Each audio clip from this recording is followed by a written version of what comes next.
can't be free. Everybody wanna judge, say I'm a thug, I'm a player, I'm a simple, why I can't be me? When I walk up in the store, all the Karens get to staring at me. Put my heart in my music, it's still on my sleeve. Everybody been portrayed.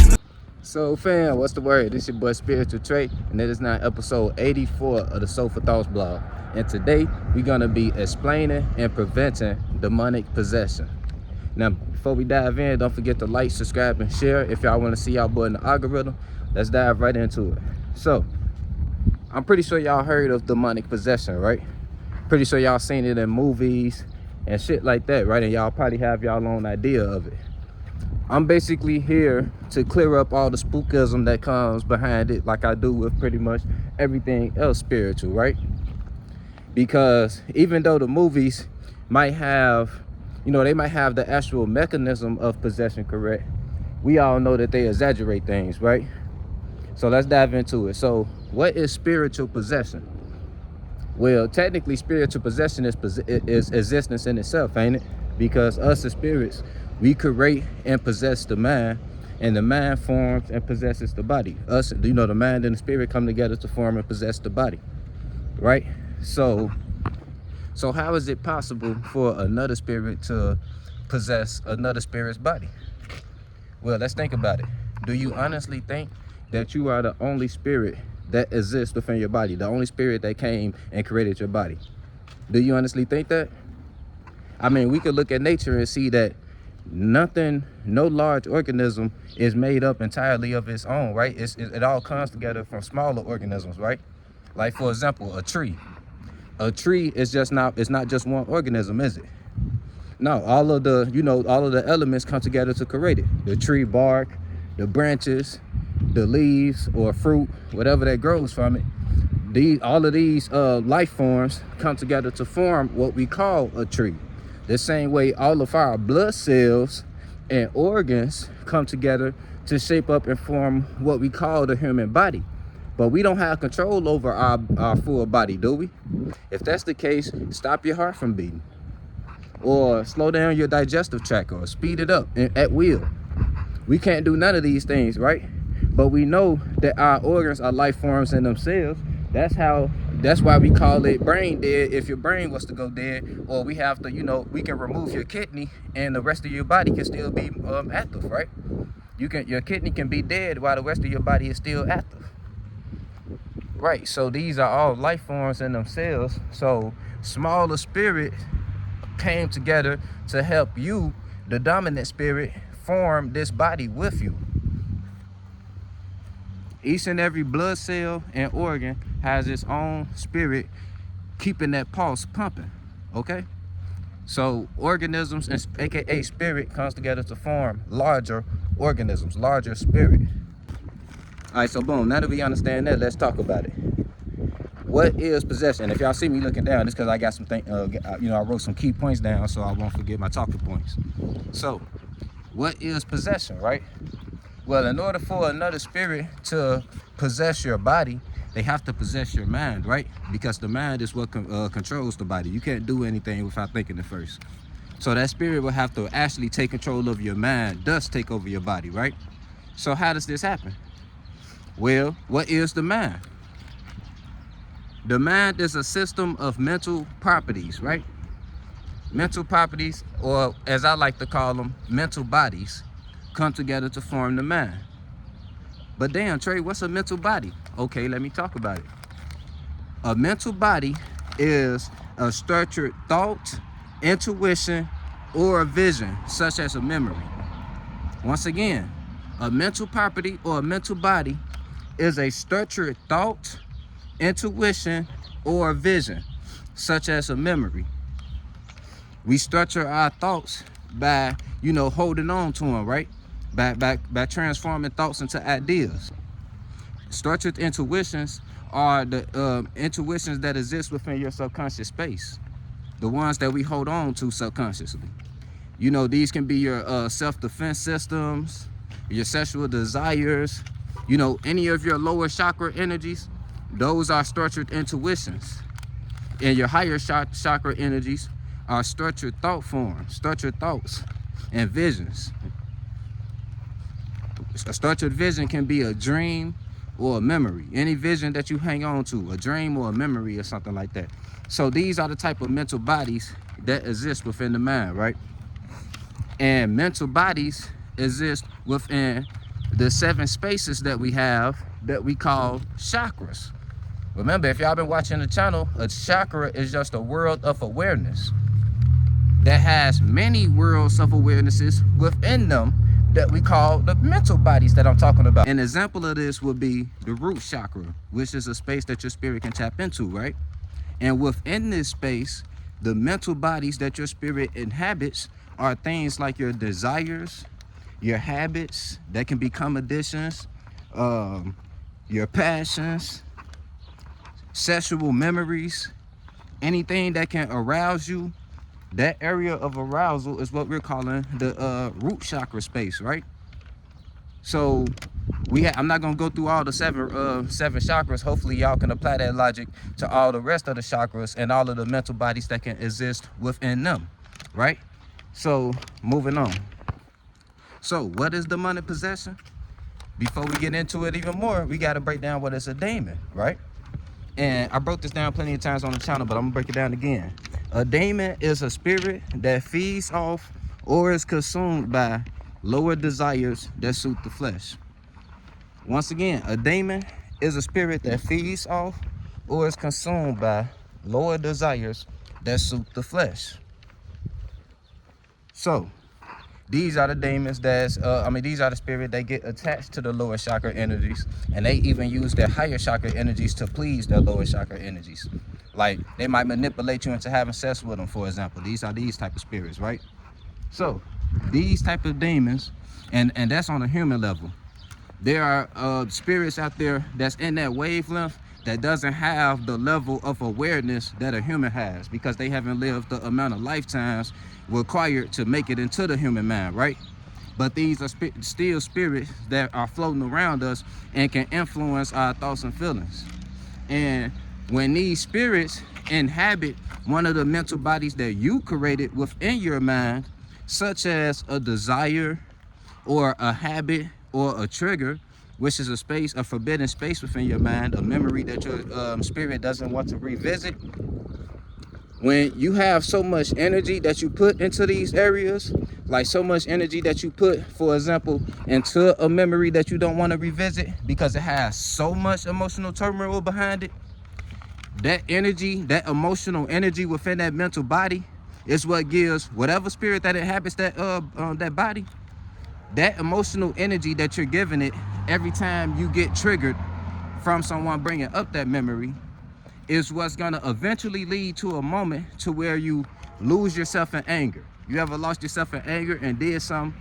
It felt like you lost all control of your body and you ended up hurting somebody, whether it was physically or verbally. You just completely lost it, right? You got possessed in that moment. Whatever space that you were trying to avoid, another smaller spirit came in that space and was thriving off of that energy. And the emotional turmoil that came, the adrenaline that came from you being triggered, sparked up enough energy for that spirit to take up the forefront, the conscious seat, to take you momentarily, take your spirit out of the conscious seat and put them in the conscious seat, and they did whatever they did with your body. This can happen out of anger. It can happen out of intoxication, because being intoxicated lowers your subconscious defenses and your boundaries and shit like that. So a lot of shit that you're trying to hold back, like secrets or certain emotions that you don't want to express, these entities can come to the forefront if they are triggered in some type of way. Whether you're just intoxicated and the environment just brings that out of you, or something some type of experience happens to where somebody triggers it out of you. Whatever happens, once it comes out, if you're intoxicated, you're not conscious enough to stop it from happening. You don't have your conscious barriers up. So whatever spirit, whatever demons live inside of you are gonna come up to the forefront.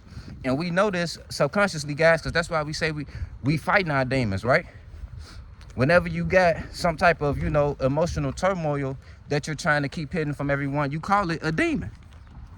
These are things that, so this is something that we already know. I'm just bringing it to the conscious forefront for y'all to help y'all navigate life better. But y'all know there's demons inside of us the same way as angels inside of us too. Angels are spirits that just want to help us expand. Help us expand to the brighter versions of ourselves. So these are the spirits that might influence our thoughts, that have you out here shooting a YouTube video in the middle of your neighborhood, trying to spread a message, for example, right? So it's not just, I don't want y'all to get spooked, but like I say, the same way different organisms come together to make up a tree, multiple spirits come together to form you. Remember that. But yeah, so no matter how it happens, no matter how the triggering happens, whether it's an emotional triggering, a sexual arousal triggering, to where you've probably dove into sexual desire so much in your idle time, to where when you get in the public, you see certain things and it just entices your arousal, and it might cause you to do something that if you were present minded you would never do, right? So that's a situation, an example of you being possessed by some type of sexual demon that may be living in your space. And look, one thing I want y'all to understand, a lot of this shit comes down to what we do in our idle time, right? Because what you do in your idle time is what's really forming your subconscious mind. And what's really in your subconscious mind when you're in the open world reacting with everyone else. So whether it's in your idle time, you're just diving into depression, ignoring all of your emotions that you need to be expressing and stuff like that. When you finally get into the world and someone, sparks you to release any of these emotions, you have so much emotional turmoil built up that you haven't released through tears or exercising or anything like that, that when it finally does releases, it's an enormous amount of pressure, enough of it to knock your spirit out of your conscious seat and rise that entity, that life form that you created, to the conscious seat. So that anger that you built up rises to the conscious seat, and you become anger. You become that anger that you were feeling, right? Or you'll become that sexual desire that you're always diving into in your idle time, right? If you get sparked, if you get aroused in public or anything like that, some weird shit, you feel me? So yeah, the 4 gateways to demonic possession is depression, triggers, sexual arousal, and intoxication. These are the 4 gateways that can lead you to being possessed by another spirit momentarily. And in these moments of possession, you can end up doing something or saying something that you would have never done if you were actually present-minded. Keyword, present-minded. Now, let's move on to, now that we know how possession can occur and what happens when it takes over, let's talk about how we can prevent demonic possession. The 9 steps to prevent demonic possession. All right, let's talk about it, family. What are the 9 steps to avoiding demonic possession? Step 1 is daily meditation. And I'm gonna kind of fly through this, family, because I kind of got something to go take care of, so bear with me, all right? Daily meditation. Now, if you've been watching the channel, you know how important this is. Doing this will keep you out of the reactionary mindset. It will make it exponentially harder for anyone to trigger you.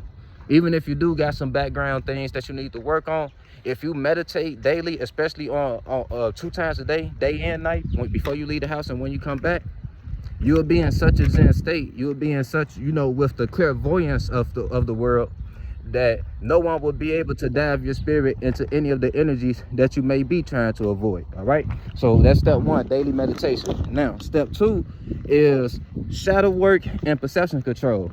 You want to get to know yourself a little more. Try to find the source of your triggers if you don't already know them. Address some of the traumas that you may have and try to develop better perceptions of them. Even if you were totally victimized and there's no other way, and there's no better way to look at it, try to find a source of motivation from it. Like I said on many other videos, try to use that traumatic situation as something that can propel you forward versus something that can hold you back.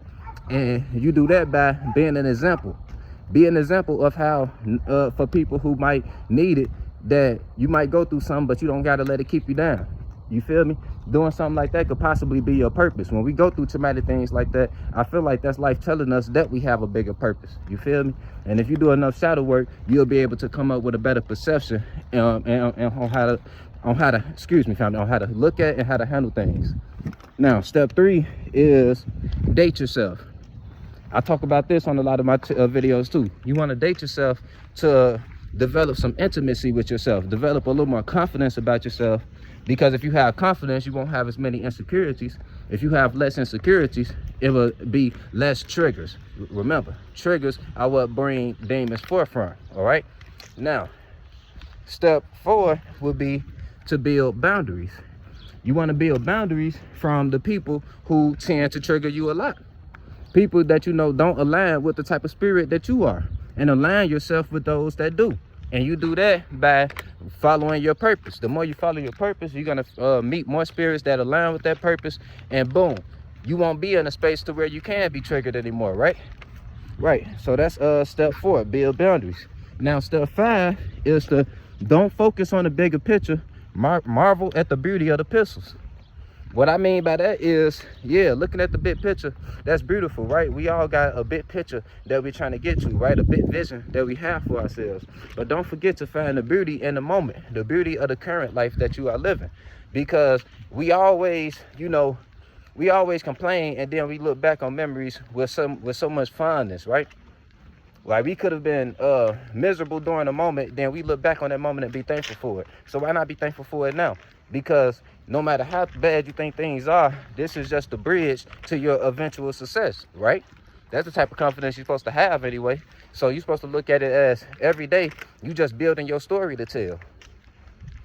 You building your story to tell. You feel me? No matter how much you got on your plate, the more you got on your plate, that's the more you're going to be able to pat your back once you're in a situation where it's no longer on your plate, right?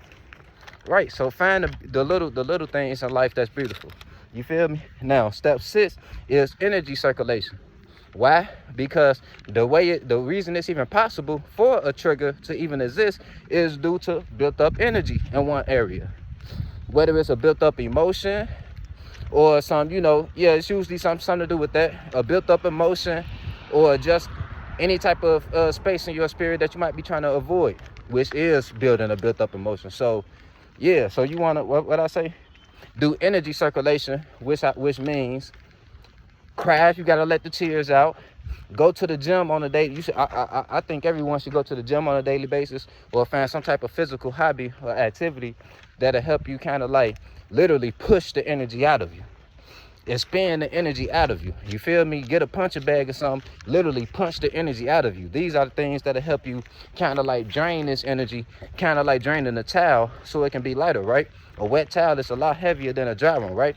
So you kind of want to drain that towel that you created, which is whatever trauma or anything that might be causing you emotional stress, right? Right. So like I say, develop energy circulation, develop activities that'll help you circulate your energy, and also not being afraid to release emotion. Now, step 7 is sexual discipline. Why? Because a lot of people have sexual demons. A lot of people have a lot of spirits have dove too far into root chakra energy, to the point where their whole atmosphere is full of that. And not to mention, they're depressed for whatever reason. And when you have sex with people like this, if you have sex with a depressed person, their subconscious defenses are down. They're open to any negative thoughts that could possibly come to them when they're depressed. So if you're having sex with them and you're letting your defenses down to them, and you're letting them, letting their space intertwine with theirs, their demons are going to start roaming free within your space. And boom, now you're wondering why you're depressed, right? Right. So have a little more sexual discipline and be a little more choosy and bougie with who you have sex with. Now, step 8 would be no drowning in habits. What does that mean?